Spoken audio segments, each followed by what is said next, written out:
Reflexão das Origens, um programa de cultura dos afros brasileiros. Ele se propõe ser uma escada que tira da invisibilidade pessoas, artistas, políticos, ideias e movimentos, trazendo todos para a luz da visibilidade.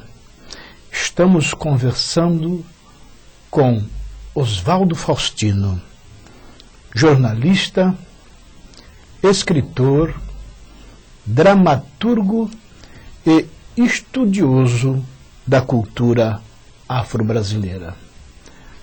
Faustino, um prazer imenso tê-lo aqui conosco para esse bate-papo, para que possamos aprender, beber desta fonte.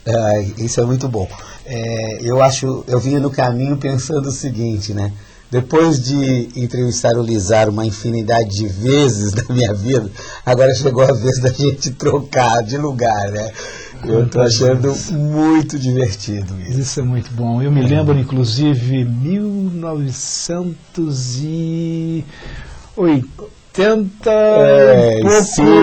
nós 82, 83, fizemos muito papo quando eu era editor de cultura do Diário Popular, né?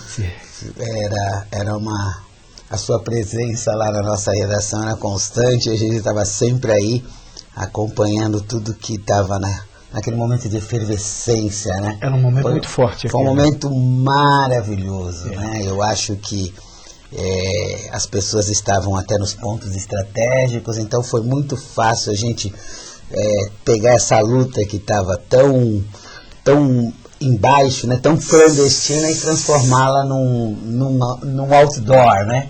Acho que foi assim que nós fizemos. Eu tenho certeza absoluta, inclusive, que o processo que se inicia no processo das diretas já com o governo Franco Montoro, depois a procura de dar visibilidade através do Projeto Zumbi e as sequências que veio se formando, inclusive com interferência de todas essas pessoas que, dentro da sua particularidade, trouxeram a colaboração para o desfecho que hoje está lá no Parque do Ibirapuera, e se chama Museu Afro Brasil, né? Este é um marco da transformação brasileira no sentido da reflexão profunda para colocar os pingos nos is e reformular a história. Eu gostaria que você nos falasse sobre essa questão. Eu até, foi legal você falar do Museu Afro Brasil, porque aí a gente vai no sentido contrário da história. Então, vamos por aí mesmo, vamos começar pelo museu, né? Agora, recentemente, eu fui convidado e aceitei e fiz com o maior prazer. Dei um curso lá, participei, né, de um grupo que deu um curso exatamente trabalhando a questão da oralidade, né? Das tradições orais do nosso povo. E aí, foi uma coisa muito legal, porque era um curso para professores. Né, para professores, os professores estão trabalhando com os alunos. Esse é o ponto-chave. É o ponto-chave, porque o museu como foco central de emissão de conhecimento. É muito legal, porque tem uma lei, essa lei 10.639, que determina que se estude a cultura afro-brasileira, que se estude a história da África, que se estude a história afro-brasileira, né? E na verdade, desde 2003, que os professores alegam a incapacidade, falta de material. Não, mas nós não... A desinformação total. Não há livro, não há material, né? E tudo mais. Foi legal porque eu fui convidado para contar histórias e eu já aproveitei contando para eles a história do menino que era invisível, né?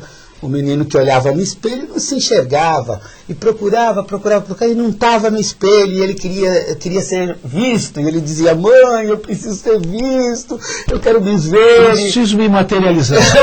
E não conseguia.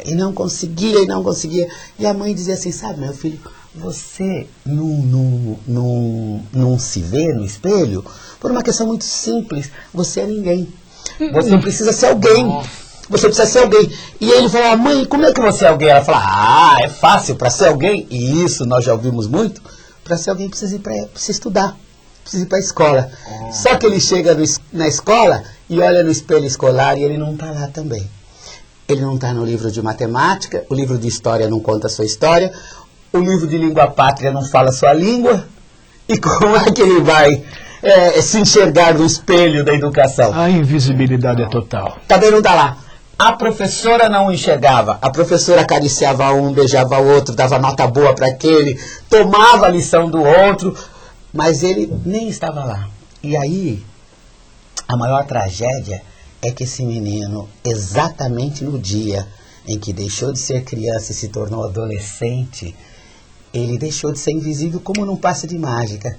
Deixou de ser invisível e passou a ser suspeito, né? Suspeito de todos os males da sociedade. Aí sim ele ganhou visibilidade na primeira página do noticiário policial. Porém, esse menino, se eu terminasse a história aí, seria triste demais. Então, eu continuei a história. Eu disse, esse menino tinha uma irmãzinha tão invisível quanto ele. Mas como ela era criança, ela acreditava que tinha lá um velhinho que no Natal trazia presentes para as crianças. Então as crianças pediram bola, boneca, computador, celular, etc. E o que todo mundo chamava de Papai Noel, mas a menininha chamava de Baba Noel, né? Baba Noel. Ele manda uma cartinha para ele, quando ele abre a carta tá lá, eu quero um espelho mágico que eu possa me enxergar. Eu quero um espelho mágico que eu possa me refletir, me identificar, me reconhecer, né? E ele ficou pensando, mas ele falou, gente, não é a primeira carta que eu recebo assim. Ele olhou lá no baú de correspondência, tinha centenas, milhares de cartas. Ele falou, e agora? Como é que eu vou fazer para atender todos esses pedidos? Eu posso achar meia dúzia, alguns espelhos mágicos, mas eu preciso de um grande. Aí ele procurou um filho dele chamado Emmanuel, né? Lá na África tem muito nome com né? Nós temos aqui a Boi Mirim, Angola, né? Angola que virou Angola e tal. E aí ele chamou Emmanuel e disse, meu filho, eu preciso que você, que é um artista, que tem a sensibilidade de um artista, assim como o nosso amado Lizar, né? Que você faça um espelho com mais puro cristal, um espelho de ouro, gigantesco, para todas as crianças invisíveis se enxergarem, né? E ficou pronto, depois de alguns anos, estava lá o espelho, e as crianças olhavam-se, se viam, se reconheciam, descobriram que eram lindas, que eram ricas, que eram poderosas, que não ficavam a dever nada a ninguém. E aí eles resolveram dar um nome para o espelho e chamaram exatamente de Museu Afro-Brasil. Quem quer saber se nós somos lindos, dá uma olhada nesse espelho. Maravilha de história. A tua história me emocionou.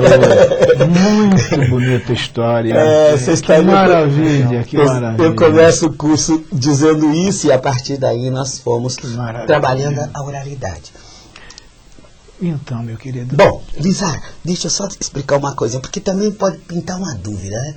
Por que um jornalista com 30 anos, né, tô aí desde 76 no mercado, atuando, sempre, graças a Deus, sempre empregado, eu trabalhei na Folha, tô no Estadão há 24 anos, enfim, Diário Popular, durante 5 anos e meio, eu fui editor de cultura.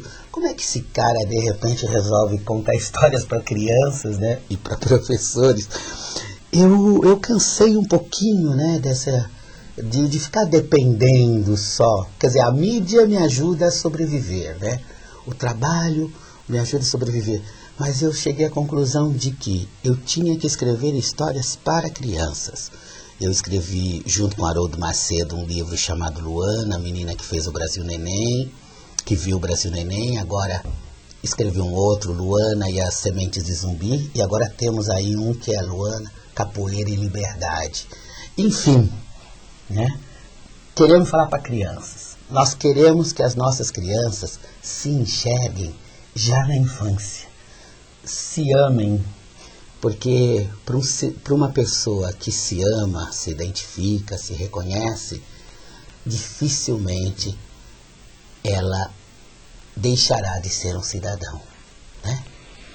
Você exige que as nossas crianças se tornem cidadãos, mas elas não lhes dá as ferramentas, né?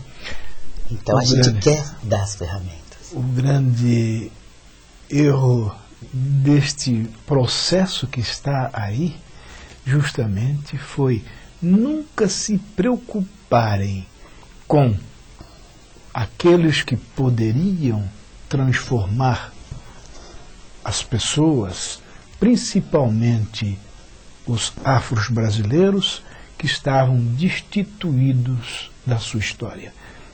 Esta falta de consciência nesse sentido é que criou esta possibilidade de transtornos e de caos que predomina nas grandes cidades.